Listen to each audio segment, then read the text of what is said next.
Thank you for auditing Professor Skye's record review, the only first listen new music review show hosted by a French professor after a nice session of therapy. I'm going to be reviewing the album by Arca called, I don't know what it's called. I think it's called KiCK, but half it's in Spanish. I don't know if it's like K-E-Say, K-I-E. I don't really know. It's the word kick and then I. And if you heard me say that, and you know Arca, and you know what this is all about, you might be hearing me and thinking, hey, this guy sounds old. Now listen, in my Bob Dylan video from 2 weeks ago, I got so much flack from all these old people who called me a millennial. Then recently I did a video on Haim, which it turns out they're pronounced Haim, and I got a lot of flack for sounding like a boomer. So I don't really know what to do here. I'm a little bit stuck in the middle. I am, in fact, a Generation Xer, but when it comes to music like Arca, that's when a human being starts to feel old. When you see music and when you hear music like this, and when you don't immediately get it, speaking of Bob Dylan, the line from the Ballad of the Thin Man comes in, something is happening here, but you don't know what it is, do you, Professor Skye? So, that was my issue that comes with this music. It's very challenging, it's hard to approach, but the fact that you're watching this review means one important thing. This album got a thumbs up. I don't review albums that I don't like and I don't think are worth listening to. So, if you're sitting here and you saw that I have kind of a clickbaity thumbnail, just relax, I'm getting there. I almost didn't review this album because I wasn't sure. Much like Haim, it took me a while to figure out how do I actually feel about this. Do I like it enough to review it? Fortunately, somebody came to the rescue to make sure that I reviewed this album, which I now enjoy quite a bit. Who came to the rescue? Kanye West came to the rescue. For two reasons. One, I realized and learned that Arca helped to produce some of Yeezus. And basically any of the producers who worked on Yeezus, I will listen to and take seriously anything that they did. It is an amazing collaborative work. It is one of my probably 10 favorite albums of all time, and the production on it, in particular the production that is rough, that is dissonant, that is hard to listen to, which is how I would classify a lot of Arca, is my favorite part of that album. And then the other thing is, he just released a new song. And so that meant that I was getting ready to make my Arca video, and then I said, actually, I don't think I like this enough. And then Kanye came out with a song, and I talked about that, and then I got to go back to Arca with fresh ears. The second time, this extra time with the album, answered the question that I was thinking. The second time listening made me enjoy this album so much more. This was the question, and as I often say, I don't write scripts, I have notes, and my first note about this album was the following. Does anybody enjoy this? Does anybody enjoy Arca? Does anybody, put it on and just go yeah, I am so happy to be listening to this? I'm not saying does anybody appreciate this. Its value, objectively, is very clear. There's lots of amazing production going on here, a lot of interesting things being said, socially, politically, sexually. But the thing that I was wondering is that, does anybody actually enjoy this music? And, the same way that you just put on anything else, does anybody go, you know what I feel like listening to? Arca. It turns out the answer is yes, but this is the trick. I think you actually need to listen to it twice. And maybe if you're younger, or if you have more experience with this kind of genre-bending, industrial-sounding, glitchy, boopy, boppy, psychotic music, perhaps you don't need to listen to it twice. I needed to listen to it twice. The first time with my mind, and the second time with my heart. Holy, that's really cheesy, but it's okay. It's okay. Let's not say my heart. First time with my head, second time, screw it, with my heart, or at least with a sort of with a belief that once I've processed what's going on here, because there's so much that goes on in this album. Once you've kind of processed it and started to realize the things that you can sort of intellectually categorize and the things that you just have to let go, then you can go to enjoy it. I do 5 minutes of research before every album, and my ignorance is profound, right? Meaning there's a lot I don't know, and there's interesting things in what I don't know. I didn't know anything about Arca, and in this 5 minutes of research, I was like scratching my head, like, what am I going to hear? She's a Venezuelan producer and singer who makes music that's kind of like reggaeton, but also electronic dance music, and also did all that stuff with Kanye. An amazing mixture of genres, and that really is what this album is. If I had to classify it under any genre, I would call it art music. It really is art music, because the genres and the approach, everything is so rigorously made with such a clear, singular vision, where the popular appeal is definitely secondary to whatever it is that Arca is trying to get out there. So much of this music feels deconstructed. The rhythm feels deconstructed. So much of this album is modular, to the point where you could think you listen to one part of one song and then switch the channel, and then that gets to the next song. Lots of heavy bass, very industrial rhythms. It feels like the drummer was just a factory machine that's broken, right? Just so often the rhythm is just cling, clong, and then mixed in is this influence from reggaeton, which is this Puerto Rican dancehall, pop, reggae style dance music, which I don't understand very well. Again, my ignorance is profound. I don't know where to start with reggaeton music. I've heard it before. I've never hated it. You know, I teach in the French department, and I'm very close with the Spanish department, and I've had students say, "Hey, Professor Payne, listen to this reggaeton." I'm like, okay, I can get with it, but I don't feel like I understand it. So much of this album just comes right at you. And if you're a 42-year-old guy like myself, it can be a lot. But as you'll see, as I go through track by track, I'll let you know what makes this album so charming and so interesting. I think the best way to describe what makes it so interesting is, in fact, the title of the first song. Ladies and gentlemen, that's called a segue. The key is not to draw attention to segues, because that'll slow down the rhythm of the video. Too late. The first track is called Non-Binary. Now, I believe this is primarily a reference to herself.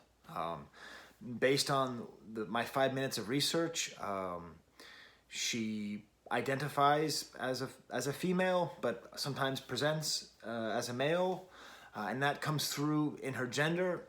She sings a lot about that, but also in her voice, where her voice can sound very masculine, can sound very feminine, can go in between them. At no point does either side of the spectrum feel forced or inauthentic, which is quite impressive.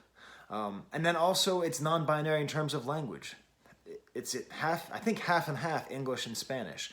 And again, any artist who wants to be popular in the whole world who doesn't sing in English, you get a round of applause from Professor Skye. Linguistic colonialism is a real thing. And if you are a monolingual American or British person, you are actively participating in it. The only way to fight the imperialistic linguistic monopoly of America is to learn another language. I suggest French, but maybe you like Arca. Why not learn Spanish? And music like this helps to push against the imperialism of the American language. How's that for some political talk? Whew. Sometimes I talk about getting goosebumps. I give myself goosebumps. That's because my dad was a preacher and I teach language. So much of this non-binary feel is what makes this album so great and so challenging.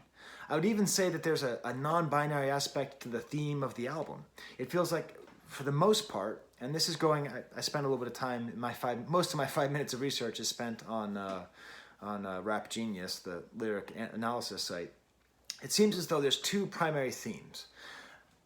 Love, and just how nice it is to be in love and cared for, one of my favorite themes, and then a sort of fierce pride in self. And I think that has to do with sort of pride of being, non-binary, pride of having to go through so much to have your identity and have it not be respected by the norms of society, all that. It's a great combination. And I think within that too, we have the greater non-binary nature of this album, which it sort of goes like into the vulnerability and strength and then sort of beyond. So, very nice, very interesting, never one or the other, always both. Always man, always woman, always English, always Spanish, always love, always fierce, always vulnerable, always strong. It's great. It's great. It's really great. And as an old dude, and young music makes you feel old music makes you feel young. That's a little trick. This music is challenging and helps me to think about these themes in ways I wouldn't have thought about it before. It's not like no music has ever forced me to question these things. I did put this Smith song behind me, and I remember when I was 16 when Marcy sang, "I'm a girl and you're a boy," I was like, what? What's he talking about? But still, it is great to see these themes, these real parts of human existence, put up and really out there in a way that's accessible and challenging. This first song is interesting. It's a very hard listen, primarily because it's very aggressive. I wouldn't even really call it rapping. It's more like a poetry slam set to music, but there's very aggressive industrial sounds. Things really start going off the rails when there's a sound of a gunshot and the shell falling on the ground, just this kind of violence and disturbance in there. And this is another great song where it's very modular, where the parts of the songs are broken up and put in at different points. The lyrics are often kind of funny as well, like about her sexuality. She describes herself as French tips around a dick. I don't get it. I'm sorry, I'm not hip. You can, if you'd like to explain that in the comments, you can. I don't care. I don't get it, but I get the basic idea of what that could mean. What is a French tip? Is that some weird sex thing I don't know about? The comment section could get interesting here. And then you follow up this track non-binary, this rapping, and then with the song Time, which is a very pronounced female voice as opposed to the first song, which I hear is a very pronounced male voice. Just a beautiful voice, just the words are kind of lost in the melody, but it's just very gentle, and then occasionally there'll be some industrial squawks. I wonder if that's what she contributed to Yeezus. Just these weird squawks. And then a song called, I'm not gonna be able to pronounce it, Mequetrefe. Apparently that means an unimportant person. And this is the first sort of real reggaeton song with the kind of dance hall rhythm and the kind of pop singing, but it's awesomely layered. It's a little bit unpleasant, but the way the layers keep coming in, it just ends up feeling really rich and satisfying. And the drum beats, I don't think there's a single human drummer. That's all drum beats on a computer. But they just keep coming, and they keep changing just a little bit, and they keep being laid on top of each other. It's really quite beautiful. And at the same time, there's some quiet moments that carry the melody. So there's also a lot of, obviously, if the whole album is about non-binary, not being one or the other, every song, it seems, manages to be multiple things at once. And this is a song, much like most of the others, that's sort of aggressive and unpleasant, but also kind of inviting. There's a quote from her from some article in Stereo Gum that Genius quotes, and says that this song is about, quote, "It invokes the tenderness behind expressing who you are without shame, and the confidence and bravery it requires. Because expression of gender non-conforming self-states in a public space can often result in static within your environment." This is another one of these examples, and I discussed this maybe 2 weeks ago with another singer, where I think it's great that she can say this, but I also think it's sad that she has to. That expression of gender non-conforming self-states, if you have a non-conforming gender self-state, the fact that you have to know how to say that so clearly is a sign of all the work that we have to do here. But hey, how does that work get done? It gets done politically, but it gets done culturally. And works like this really push these things forward. Next track, Riquiqui. All the Spanish titles on here are very cute. Mequetrefe, Riquiqui. Nice language mix of English and Spanish. Again, harder dance hall beats here, more reggaeton. But then it gets a little bit gentler by saying "qué tal," which I know enough of Spanish to know means, what's up. And it has kind of approachable moments that get mixed with inhuman moments. So the beat at time can feel overly robotic. And the cover of the album too, I'm not going to show it here, but it's her as a part of a machine with blades, and she's in her underpants, and it's a very kind of weird mixture of kind of an erotic image and a sort of horror image all at the same time. And we see that in here with this song, which has aggression to it, but then she sings lyrics like "love in the face of fear, fear in the face of God." I don't really know what that means either. Let me think about that. Love in the face of fear, fear in the face of God. I guess I get that. No, actually, that makes sense. And this is where I decided I liked the album. The second listening, I heard this song and I was like, you know what? That jarring, something is broken in this machine feeling, I got used to it. And eventually the non-binary nature of the album, and again, I'm saying non-binary in all the senses, as opposed to making it something that alienated me from it, or as opposed to seeing it as an object of study, like, how do non-binary, non-conforming self-states in public spaces express themselves? I had to look at my notes for that. I was able to actually just appreciate it as art. And that's how we really get past this concept, you know? I mean, when we can get to the point of not having to say trans rights are human rights, that's when we know we've succeeded. And when we don't have to talk about gender non-conforming self-states in a public space, when we can just talk about great music made by Arca, we're in a better space. But we're not there yet. Then we get to Calor, which just means warmth. Even I know that. This could be the best song. I can't tell. It's one of the more downbeat songs. It's the more vulnerable mode. It's when she sings about love. She appears to be in love, based on what I understand in Spanish. And her vocal range is of a sort where she's almost like a crooner. So again, the range that she can get to from sort of like, French tip on my dicks, you know, like, whoa, whoa. And then this nice sort of sing-songy, beautiful song about human warmth is great. And again, it is contradictory and cohesive. The next track afterwards is with Björk. And this is where I need to apologize to Björk. I don't know how to say I'm sorry in Icelandic. I should ask my friend Steve. But I abandoned Björk when she started to get avant-garde, when she actually started pushing her music more forward, when she was less poppy. I thought I was the world's biggest Björk fan. I wasn't, because at a certain point, her music became a lot like this song, where the melody started getting stretched out, and everything became a lot more atmospheric, and it became a lot less about dancing, a lot more about like these words being stretched out. And I could never tell if she was even singing in Icelandic or in English anymore. And in this song, she's singing in Spanish, which I didn't even know till the second time I listened. I looked it up. Turns out it's some Spanish poem. But it's a song that develops nicely. I like the sounds in the back, kind of cool reverb drums. But frankly, I'd probably say this is the worst track on the album. And it's not because it's terrible, but because I don't think that Arca is made stronger by abdicating her voice. I think she's strongest when she's up front. Even someone as great as Björk, I don't know. It was like an okay Björk song as opposed to a great Arca song. But what do I know? I've never listened to any other Arca. Is there other good Arca besides Jesus? That's another thing I like to know in the comments. Please tell me. Because I like this album. Like I said, like I want to listen to it now. And the first time, I didn't even know if I could give it a thumbs up.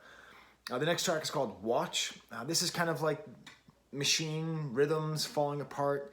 A rapper named Shy Girl starts rapping quite nicely. Maybe the clearest you hear any lyrics on the whole album. It's another sort of, I believe the Genius described it as self-empowering anthem. It's that kind of realm. But it's not self-empowering. It's never obnoxious. Like the fear is that when we're in this realm of being an underrepresented part of the populace, that if you're imposing your existence overtly, that it's just going to sound preachy. At no point in this album does it feel preachy. It doesn't feel that way. It does what a preachy album wants to do, which is advocate for positive change and evolution in society. But it never actually says that, which is another compliment. Next track, KLK, which I think is like a Spanish joke, like KLK. I don't really know. Has these cool Latin rhythms with Rosalia, who I believe is an actual reggaeton star. This could be one of the best tracks as well, because it's a great mixture of the reggaeton and the industrial sounds. Again, at certain points, it feels like you're just changing the channel to a different part. Like most modular songs, though, if I had a problem with them, it's that they sometimes feel like they don't start. Like, when does the song start? I hear music, but when does the song start? But this is a good dance track. Next is Rip the Slit. It's a gentle love song. No, Rip the Slit is much more the more aggressive tone, much more like the track Binary, where the vocals are just completely weird and affected and pitched up and just... The vocals are like someone's testicles being squeezed really hard and then just like rap. That's really how it feels to me. In a good way, right? Like, not like a bad way, but just like that, the aggression that comes behind it. With the track Rip the Slit, just for that term, I don't know what Rip the Slit means. I know what ripping means, and I know what slits usually are, but I don't know, coming from a non-binary singer, what she means when she says, I rip the slit. Do I need to know? Probably not. You can tell me in the comments if you want. These comment sections are going to be great. But I understand the concept. I understand the push, the sort of confronting you with whatever it is that she's feeling. And by the end of the song, it's so modular, it actually ends up being kind of sweet. I don't know what she does. She brings in these other little melodies to the point where you're listening to a track called Rip the Slit, and you go, it's actually kind of nice. Next, we have a track called La Chiqui. This is with Sophie, who I actually did listen to. Her album came out a couple years ago, and this was before I started the channel, and I remember liking some song she had about, my face is the shop, my face is the front of the shop, something like that. Something about like representation of women and commercialization. And this is a really great track because the parts with Sophie, as far as I can tell, are kind of singing, and then the parts with Arca, she's kind of rapping. But the whole thing has this cool, like, almost like an Eminem style, like, I think the term is manalo, manalo, manalo, this very rhythmic way of saying shake it in Spanish. And it gets so far like deconstructed, it's almost nothing, but yet the song comes together. And so I'm going to play you a little bit of that now. I'm going to read you the lyrics, and so you can hear the sort of the soundscape that's created. This, again, I couldn't figure out one song to play. This is the closest I could get to as the most representative song. But because it is such a successfully non-binary album, it's hard to play you any one song. But here are the lyrics, which give you a sense of her lyrics. I'll play it, then say why. Lyrics, the schism, it shifts. Oh, those were my notes. I'll play it, then I'll say why. That's why I don't have a script. Here are the lyrics. The schism, it shifts, it rips, the lick, it stings. To sing, the rip, the slit out loud, girl. The crowds amass, the smell of blood, the spray, its mist, a tinted hiss from the necks of lambs. I think I am. I try to pray instead. I try to pray instead of aching, girl. Depositing my faith again. It gets physical. I lose strength. Great illustration of both her strength, sing the rip, the slit out loud, and the vulnerability. I think I am. I lose strength. So I'm going to play you a little bit of that song right here now. La Chiqui, that's spelled Chiqui, by Arca, and give you a sense of what her music sounds like. If you've been listening to me talk for 22 minutes and have no idea, I have to do the password here on my computer. Okay.